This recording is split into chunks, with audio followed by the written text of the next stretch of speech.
Would you say you were born ready? Definitely not born ready. I am getting ready, and it takes me longer the older I get. Because I just realized I even forgot my glasses. I didn't forget them. It's funny because I was going to say, how hard can it be? Because you got shorts and a t-shirt, and then you said the glasses. Yeah. Like, you know what? It's a good point. Because the older you get, the more you got to accessorize. Yeah, I used to think I didn't need to accessorize, but now I'm starting to understand that sometimes you like to be able to see what you wrote. I do. I do. That's a handy thing to be able to do. Yeah, no doubt.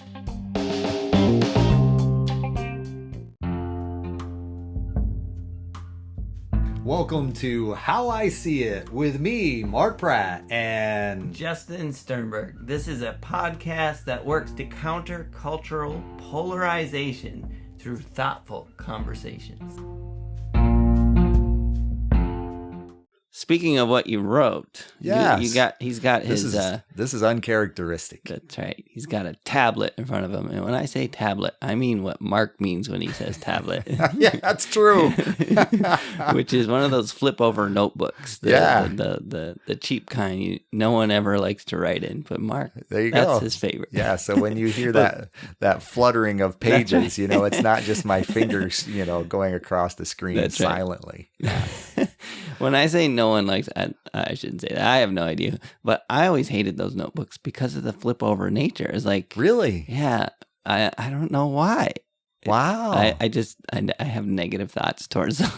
Now, see, I think, being able to write it down just helps me to be able to communicate better. Yeah. And, I'm more specifically referring to the vertical format. Yeah, I understand the format that I'm using, but it's like, I would get more frustrated by your format just because I'm not used to it. Yeah. And that would be a distraction for me. Yeah. So, yes. But that's just another way that we're different, but still value one another in the midst of it. I mean, if it's not clear, I think it's awesome that you have a flip over notebook that you take notes. Wow. I'm just either saying, way. It's like, that's how we're different. That's right. So, speaking of differences, yes. Are you different than Megan? How am I not different? Okay. No, yeah, of course. I'm getting out my tablet. Oh, I right. sense a little tablet jealousy here. You were feeling naked in comparison. That's right. Yeah. Yes. But you're different? You're different than Megan? Yes, very different. Okay. I mean, there's some, obviously, the way we think about things, we're aligned in a lot of things, but... Sure. But also the way we think about things, we're not. Yeah. So very different. And I think that's where I'm at today, is the way we think about things is different. And I think, in our podcast, our desire is to create an understanding. How long does it take you to start your tablet? It's as long as it takes me to find a pen or a pencil, typically a pen. But you have to flip through several pages. Well, no, I typically that was mine keep saying it. It's ready. I typically keep it to an open page. That way I'm almost ready for the thing because it's like each page is a file, if you will. But how does it not flip back on you? Well, it's because I just lay it down like this. I see it, yeah. Yeah, unless a strong wind comes up and just blows the whole thing off any the desk. any notebook at that point is susceptible.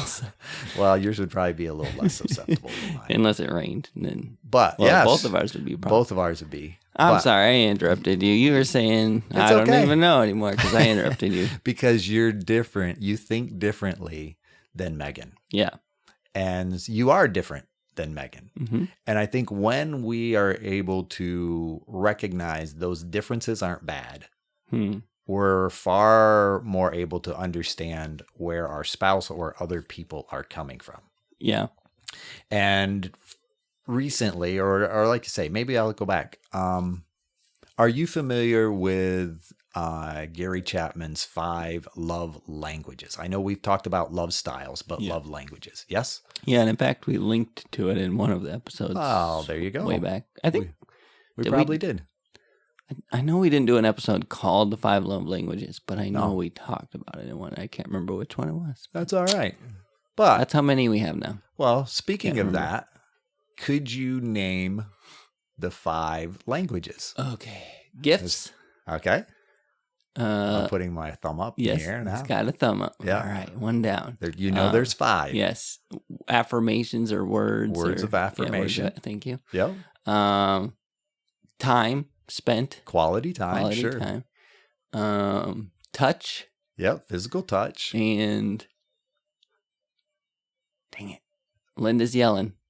She's got it. Oh, by the way, it's Linda's birthday today. Happy birthday, Linda. That's right. It won't be when you listen to this. But yeah, hopefully you do listen to this. But what is it, Linda? Give me a hint. It begins with an A. I don't That's know. close.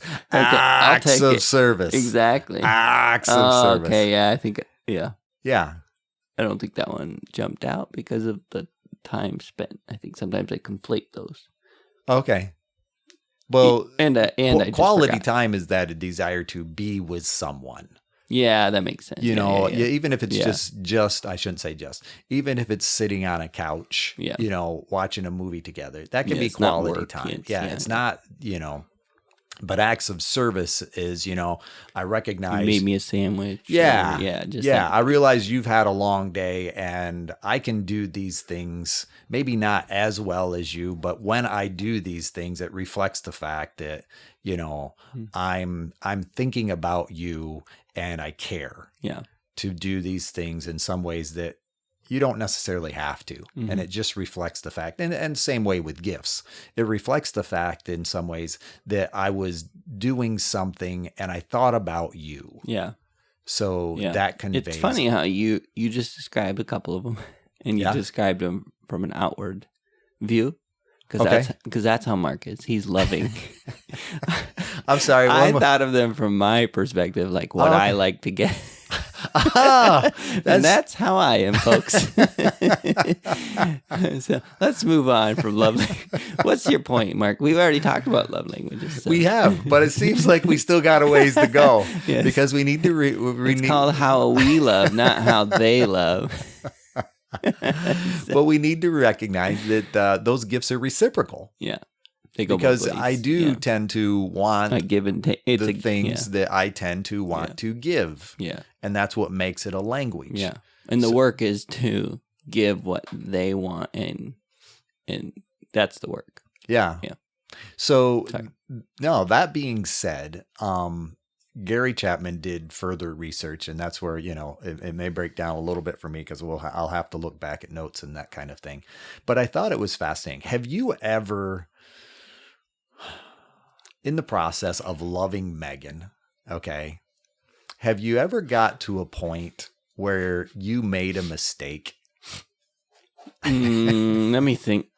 You have to think that long? That's the joke, of course, yeah. You've made mistakes. Mm-hmm. And there's even been a part of you that fully acknowledges you made a mistake. Yeah. And as hard as you try... I don't like where we're going with this. Just kidding. Justin's feeling uncomfortable. As hard as you try to apologize, it just seems like... You're not saying it correctly. There's something that's getting lost in the translation. So in our relationship, it tends to go the other way. I don't let her off the hook with a sorry. Okay. Yeah. Because what you're describing, I know exactly what you're saying, and it looks exactly like that in reverse. Okay. And it's not for her lack of trying. Okay. Yeah. That's but yes. I know the situation you're referring to. It just typically happens in the other direction. Yes. Versus where I was trying to put you in a corner. Yeah. No, but That's all right. I'm in a corner still, just the other corner. That being said, I want to, with that mindset of love language, I want to recognize Gary Chapman's research developed that there are 5 apology languages. And Can I pause you real quick? Is that the same thing as love languages in that it's bi-directional? Like I may apologize. Yes. Yes, the way I apologize maybe isn't the way the person wants to receive apology. That's right? exactly right. Okay. So in other words, when I apologize, I'm going to apologize in a certain way. Yeah. But I'm also likely wanting other people to apologize to me in that way. I'm thinking about Justin at this point, so I got to go from me perspective to others' perspective and vice versa. That's right. Well, and this is perfect. The one example we just talked about where I don't let her off very easy. Mm-hmm. She wants that from me. Instant forgiveness. Then let's talk about it. Sure. Right. And I'm like, that's not the same. That's not forgiveness. So this is great. Yes. Yeah. And I think so often, and I think if you're in any relationship, this is kind of interesting to think about. Mm-hmm. Okay. And maybe this may be a podcast you may have to listen to more than once, but at the same time, the information is there, and you can even go on Gary Chapman's site to be able to. And we'll link to it. Yeah. You'll be just like you're able to, find your love language, you're able to find your apology language as well to recognize, okay, I'm one or more of the 5, and being able to, because as we talk about it a little more, I think it's going to make sense. Yeah, it already does. Yeah, well, so out of characteristic, I want you to feel free to make this a conversation, but I'm going to kind of go through the 5. Let's do it in such a way that. Is it okay if I interject? Of course, of course. And I want you to be able to. It's just, I think, it's going to make sense. Because I'll also just be quiet if you'd like to get through some of it.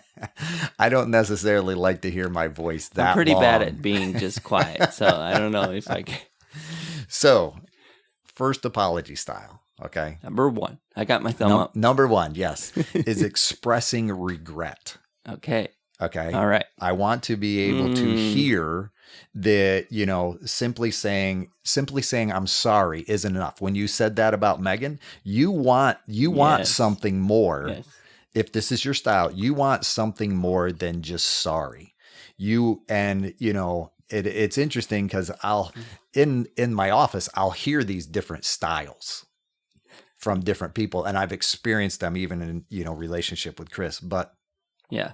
Unfortunately, and we talk about this too. We did Pride a while back, didn't we?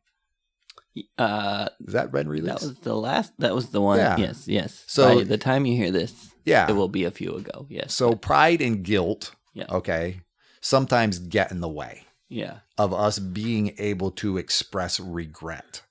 Okay. But that aside, okay, a person who has this style wants to hear that you have a heartfelt desire to acknowledge what you did wrong. Yeah. You follow me? You're willing to take ownership, and it doesn't, and here's where it'll come into play sometimes. It doesn't help if it just seems that you're sorry for getting caught. Yeah. You follow me? There's a difference there. If you're just sorry because you got caught, that's different than expressing heartfelt regret. Yeah. That given that opportunity, I do it differently. Yeah. And I recognize that what I did had an effect on you. Yeah. You follow me? Yeah. And I'm remorseful about that. And so here again. Yeah. And sometimes the words "I'm sorry" don't even matter. If this is what you care about. It's that's correct. If you express regret, that's good enough. I hear the apology in it. Yes. Saying that because I relate to this one. So that being said, I'm gonna express like 3 ideas that this might be you if type thing as far as that goes. As this might be you if you want someone to acknowledge the hurt they caused. Mm-hmm. Okay. You want someone to generally express the regret of their actions, and you desire to feel validated in your emotions. Yeah. Okay. Ding, ding, ding. All 3. 1, 2, 3 punch. So just as a disclaimer. Very uncomfortable. I didn't know this was going to be so uncomfortable. But you're doing a great job. So I feel seen and targeted at the same time. Do you really? You're feeling very vulnerable at the moment, but know that we're here to help in that process. Right, so hold up 2 fingers. Number 2. Number got the thumb up and the pointer finger. Good deal. Accepting responsibility And I'm going to recognize these are nuanced, Yeah. but I think it's important in our relationship to be able to recognize that diversity. When someone earnestly admits they were wrong to do what they did, along with acknowledging their fault in the situation. You follow me? So it's about the responsibility, not necessarily the regret. You follow me? There's a difference, because a person might want to look at, okay, this is what I did. So it's like, I'm not sorry about what happened, but I accept that what I did is causing this circumstance. Kind of thing. So basically naming the mistake.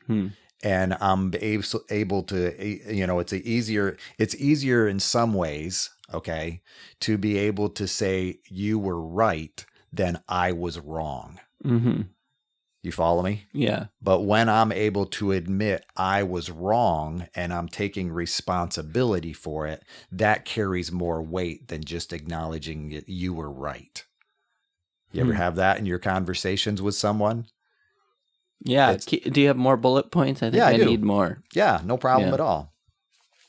So this may be your style if you want people to take ownership of the hurt they caused, taking that responsibility, and you want someone to clearly state what they did wrong to prove they can learn from the mistake. You follow me? Yeah. I think for me, it's hard to differentiate this one from number one. Sure. They almost feel...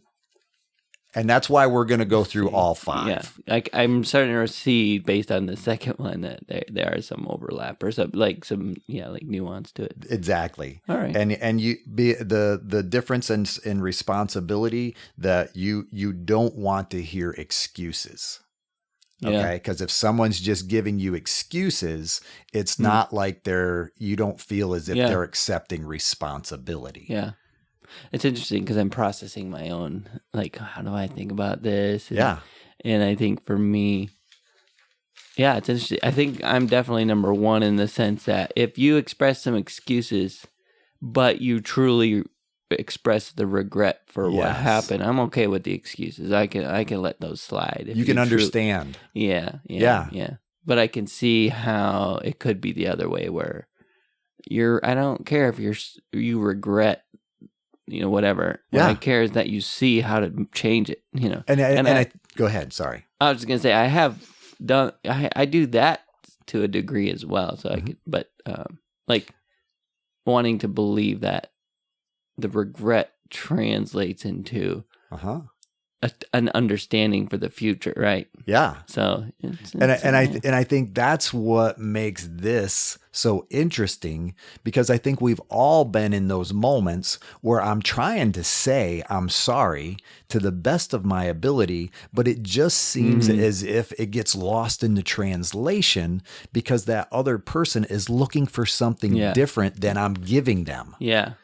And I may very well be willing to take full responsibility, but I'm not necessarily demonstrating a regret to you that says, I am sorry for the inconvenience that created for you and the effect that it had on you in that process. Does that make sense? Yeah. And that's why I'm saying this is going to be a little bit of a nuanced thing, and I started smiling because it made me think of the fact that sometimes I'm perfectly willing to forgive until someone starts apologizing. Oh. And it's like, wait a second. Okay. Yeah. So carry on. But that's funny. Yeah. And this one's a little different too, in the sense, number 3 is the ability to make restitution. Okay. Different from responsibility, but I'm willing to make restitution, including finding a way to correct the situation. You follow me? And I think that's where people fall into issue. It's like, what if I want all of these so far? Well, I think so often it will be, how often have we heard, well, you're not sorry because you keep doing the same thing. You haven't done anything different. You follow me? And it demonstrates that I'm not sorry, if I'm not willing to make restitution. But it almost comes down to, if something is broken or lost or stolen, that person, because of what you did, you're willing to make restitution or replace or pay for that inconvenience. Okay. But isn't that different than, I have to sneeze. Oh. Bless you. I think that's how I see it first. I sneeze on air. Oh, wow. I'm not going to cut that out. So you could definitely find it in the audio, though. It's definitely going to be a low spike. Yeah, exactly. Isn't it different to say, I want to see that you'll make it right right now versus I want to see you make it right permanently? Right? So I could see number 2 and number 3 being distinct, and that number 2 sounds like I'm working through these, Yeah, you are. I'm taking responsibility to the degree that I know that I made that mistake and I can again, and like kind of accepting the future part of it, where the restitution is, well, I'll make it right now. I'll pay you that $5 or whatever, and then your conscience is clear. But that doesn't mean it sticks. What do you think? No, I'm hearing where you're coming from, and I think timing plays into all 5 of these. Okay. You follow me? What it looks like and how soon I need to do something or how soon something needs to happen. That become more evident in 5, but being able to recognize that, an apology is this nuanced thing. Yeah.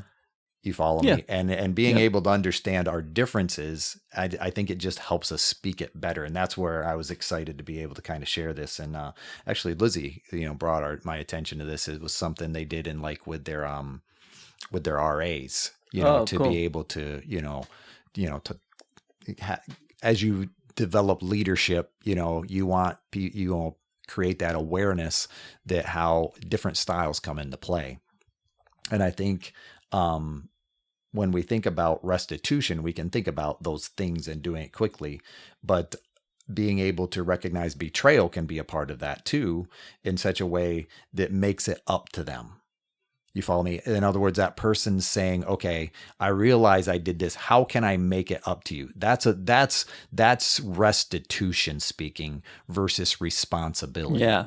Does that make sense? Yeah, I see that distinction. Yeah. So being able to recognize, okay, yeah, this took, and so you may, making restitution may be your language. If you want someone to prove they're willing to correct the problem. Yeah.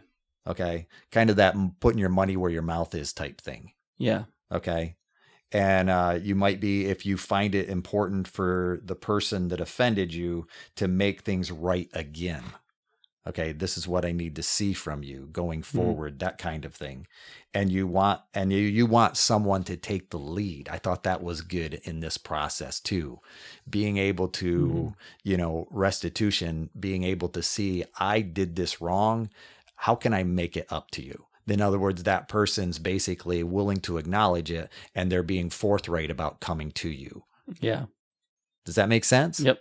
So that's 3. It's interesting as we're talking, we kind of are flip-flopping back and forth between the forgiver or the apologizer and the apologizee. Sure. When we talk about it, because it's, you kind of have to describe it from both directions to really get a good grasp of it.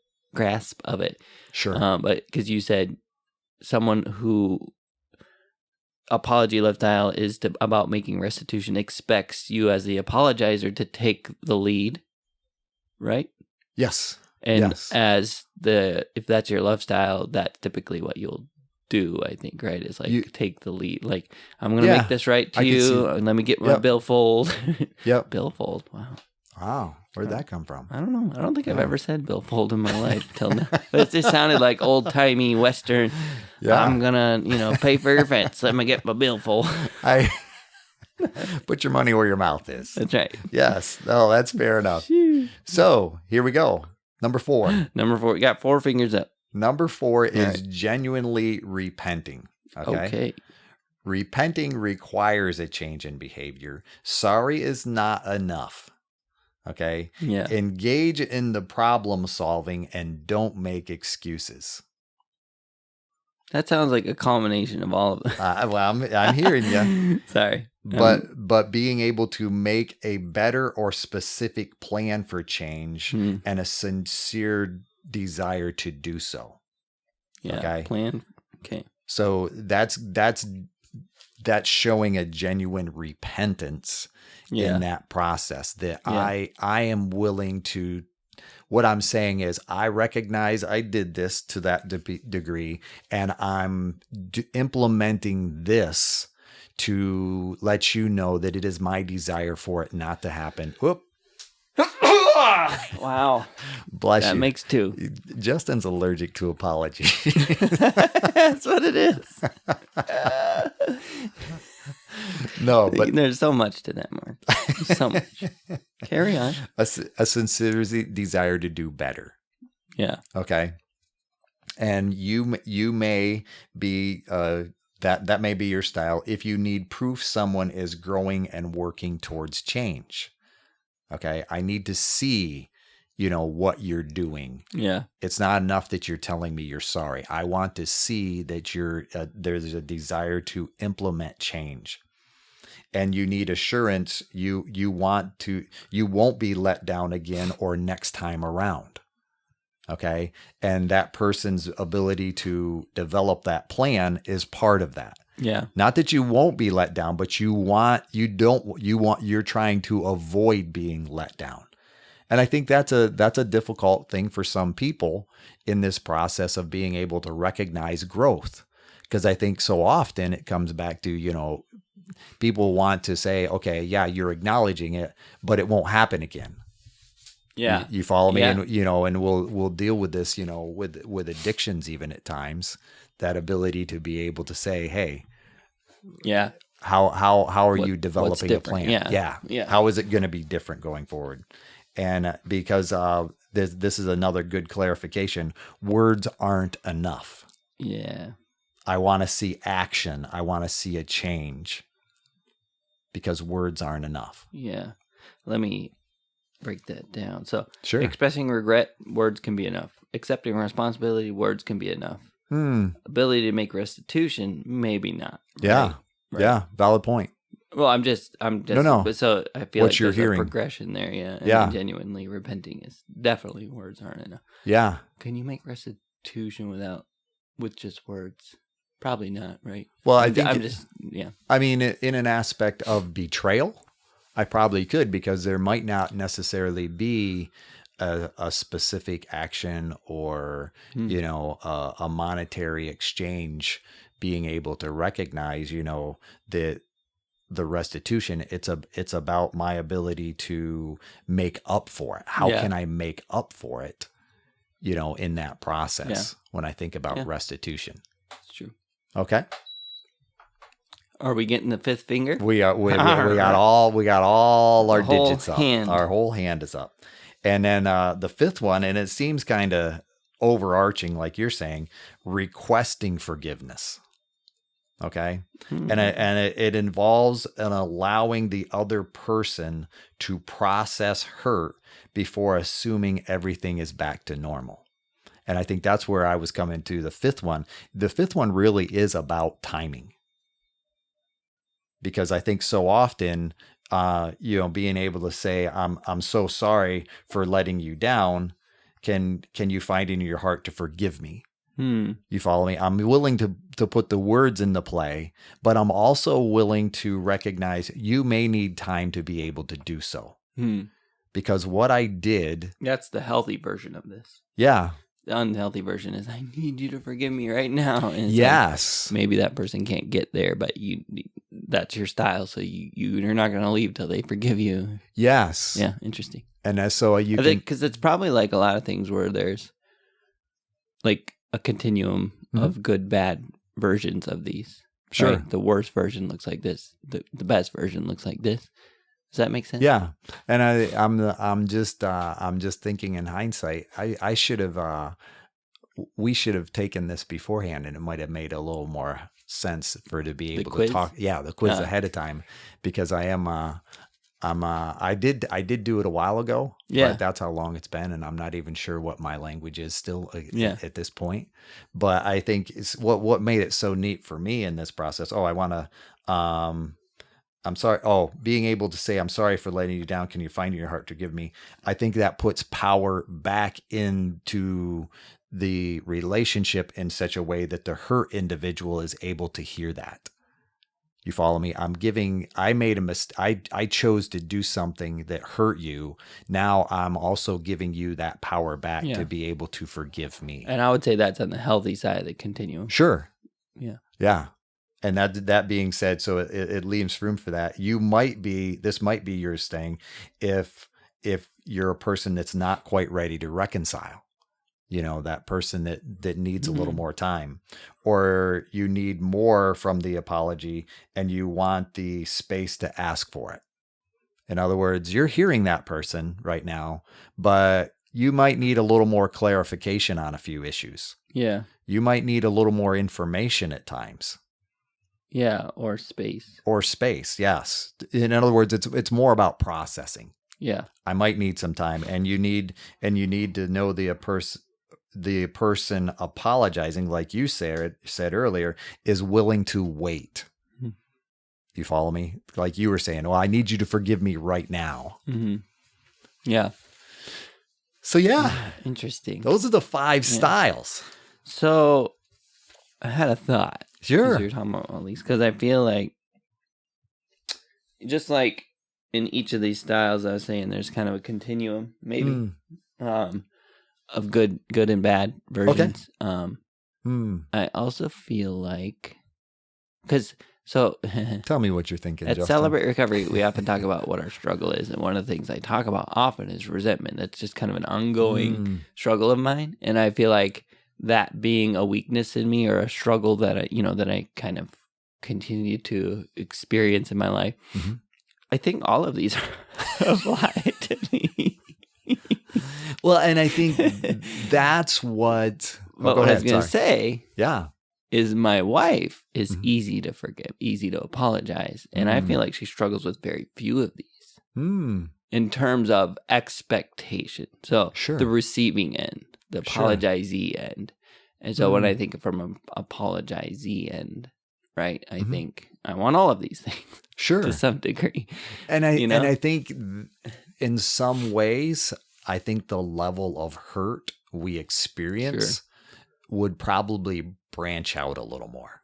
Yeah. If I forgot to take the trash out, that's going to be a little different than having an affair or something to that degree, because I think I'm just going to be more aware, and I'm going to need more based on the level of hurt that I experienced. So if you're looking at a fork, an axis, XY axis, right? Yeah. One axis is amount of pain or amount of hurt in the thing.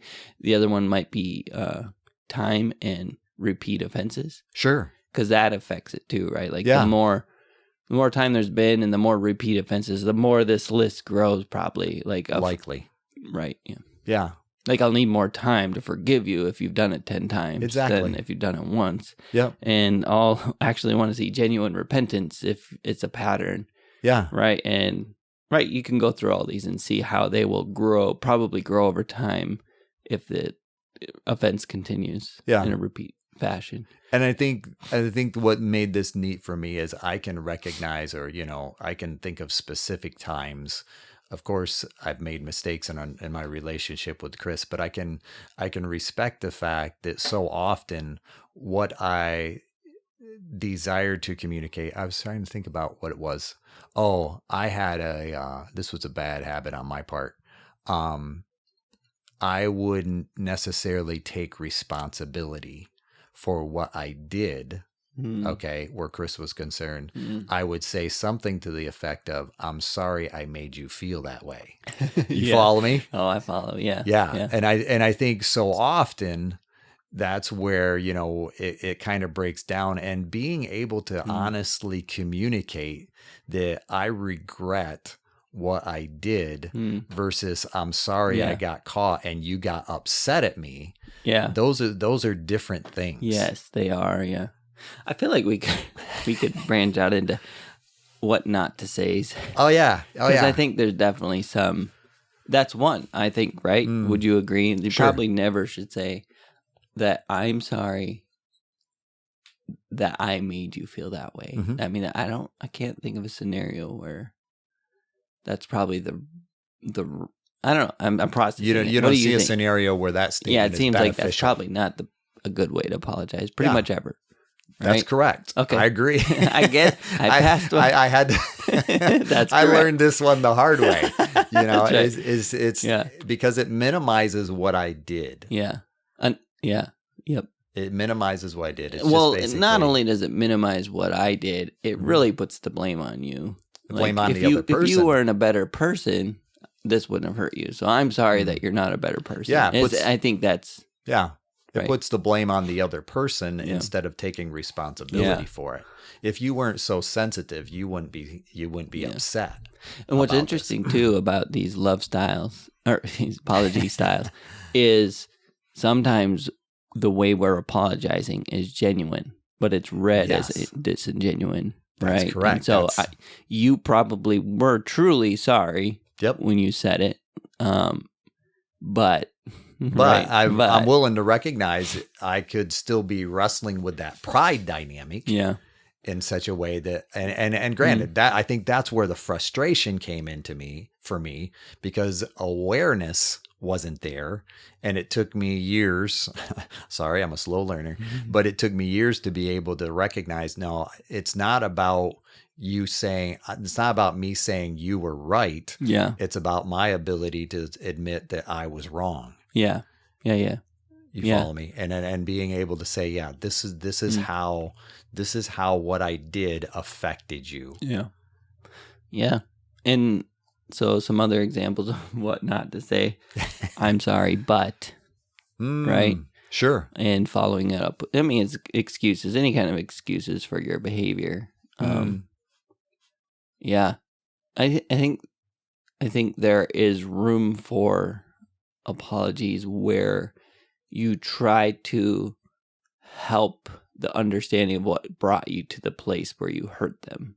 And saying this is not an excuse, like making it clear that it's not an excuse, but trying to provide some insight to, I guess, allow them to see how you see it. Sure. But that's sharing perspective. Yeah, thank you. That's a better term.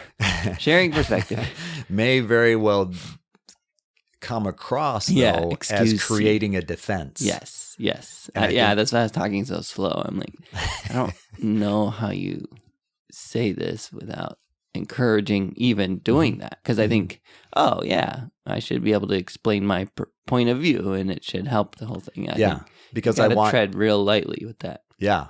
Because in some ways it is that dynamic of creating, a defense or making excuses. And that's where it gets lost, because our partner in that relationship, the other person's only hearing a minimized, perspective on, well, you'd done the same thing if you'd been in my shoes. Yeah. That kind of thing. And I think that's where we start losing that effective apology, is when in my ability to be able to say, I did that. And I really am sorry that I did that. And I can see that I have done that in the past. And, depending on your style, it is my desire to put things in place that basically you can see that I'm trying not to do that anymore. Yeah. And there's no I'm sorry, but at that point. Yeah. It's full ownership. Yeah. What are some other don'ts? When you look at these, I'd say another it's one. Not my fault. I'm sorry, it's not my fault, but it's not my fault. Or that's It's not my fault. I'm blaming other people. Yeah, I guess it's kind of the same. But and I think another one that comes out of that defensiveness is thinking that I know how much I've hurt that other person. That's a big pitfall that I'll see. It's like, and so often that also comes back in the aspect of defensiveness, because it'll go to the point of, I know exactly how you feel. And that's how I felt when you. Yeah. And you're like, no, that's not the same. Yeah. Yeah. Exactly. To being able to recognize, no, that's not beneficial apology. Not a beneficial apology when I'm just basically trying to put it back on you in a way that says, well, yeah, I know how you feel because you did that to me too. Yeah. And it's something completely unrelated. It's just completely different. Yeah. And it doesn't even make sense. The same, that's not. It doesn't. That's not an apology. Exactly. It's not an apology. Well, I forgive you because you've done that to me before. Yeah. I don't know if that's. Yeah. How passive aggressive does that sound? Yeah. Yes. And you say multiple things. You said comes back to defensiveness. I think defensiveness. If you go back further, it's just pride. So I think no matter what, apology will not happen properly if there's still pride, and so really it's about killing that before attempting an apology, and there's a good chance it'll come out right. But then you also have the other side of the apology side, which is the receiving end. So you may apologize genuinely, but they might not receive it because you didn't do it the way they expected or whatever. But step one is kill the pride. No if doubt. You don't, one of these is gonna slip out, right? Yeah. No doubt in that the pride has to be slain first. Yeah. And then I'm able to be aware of the subtle nuances and differences between us, and not just saying what you need to hear in such a way that, is formulaic. Yeah. But to the point of I genuinely care about what I did wrong, and I'm willing to even investigate, to what degree you like to hear or that's beneficial to hear, how I'm taking responsibility or how I'm regretful or, those kind of things that you just hear it a little bit differently. And I think when I look at this, I think of so often couples in conflict, and I think, it's like, that didn't sound. I'm sitting in the chair across the room. It's like, are you kidding? That you thought that sounded like something that she or he would receive? That's supposed to make her feel better. Exactly. Yeah. And so sometimes I sit in there. It's like, well, is that different than my style? And it's like, no, that's just pride. That's just bad. Yeah. Oh, don't go there. Don't go there. Don't tell her, or don't tell him, exactly. And it's like, no. But I'm aware from my perspective with Chris, and how often those times have been where it's like, I just didn't hear it the way I don't hear things the way she does. Yeah.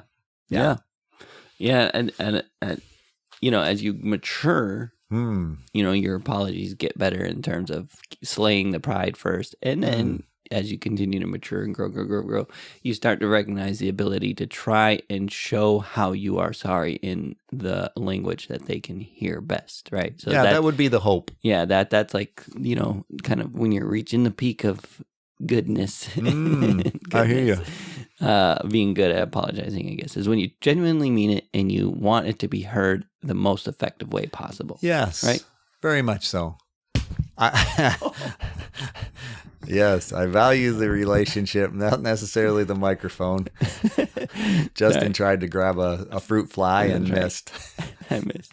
This is an adventurous episode. I tell you, we started off with you feeling uncomfortable, and I'm not sure it's gotten better since.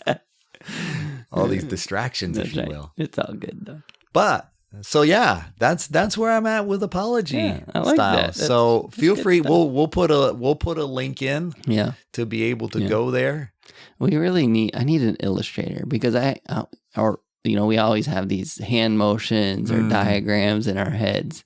Like we need a full-time illustrator. So if that's you want to be part of the How I See It team, and you will do it for 0 pay, then hit us up. That's right.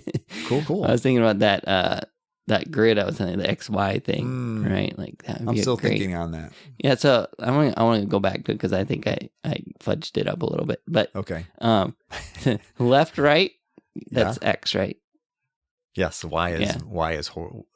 X is horizontal. Yes, Y is vertical. Yes. Yes. So on the X-axis, you have repetitions of offense. Okay. Over time. Okay. On the y-axis, you have intensity of offense. Okay? Okay. So, I guess it's like that, whatever. And it's more of like a right angle. Yeah, right angle. Thank you. Right angle chart, right? Where you have excess. We don't have quadrants. I had a plus, but I changed it. We changed it now to a right angle. This is where the illustrator would come into play. Exactly. But yeah, so like the more pain and the more times the offense is there, the more of these 1, 2, 3, 4, 5s you'll expect, I think. Is that fair? I hear where you're coming from. Does that make sense? Yeah, it makes sense. Yeah, like the depth of apology. Because I think the greater the depth and the more frequent, we're going to become numb to some of the words. We're going to want to see a little more action, a little more intentionality. Less conversation, a little more action. Precisely. And being able to recognize, I'm gonna be looking at things a little differently because I've heard this before. Because all this conversation ain't satisfaction in me. Yes, that's correct. But that being, I'm hearing where you're coming from on that. Yes, right angle quadrant. Yeah, doesn't have to draw it up on your tablet, and I'll take a picture. We could do that. All right, we could do that. I'm not going to promise it. Exactly. I got a blank. I can flip this over and have a blank page. All right, all ready to go. What we should do is a timed, you and I will go and we'll draw it on our tablets and then we'll post both. It's a draw off, folks. A draw off. Well, that being said, I appreciate your time, Justin. You too, Mark. Thank you for bringing your tablet and your notes and your preparation and your knowledge and your wisdom and your forgiveness and your apologies. Well, know that it's a pleasure on my part just to be able to help people. Yeah. Because I respect the fact that, I've been in that kind of proverbial boat before where it just didn't seem like I could say it correctly. Yeah. And I think this helped me understand that a little better. You need to clear your throat, man. I do. So this is how we see it.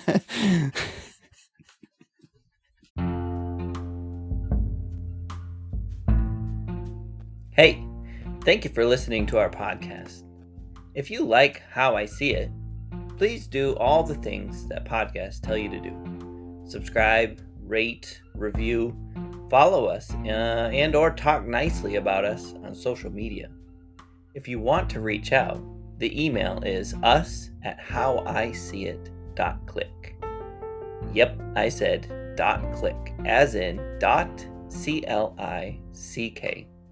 Please tell your friends about this show, and we'll see you on the next one.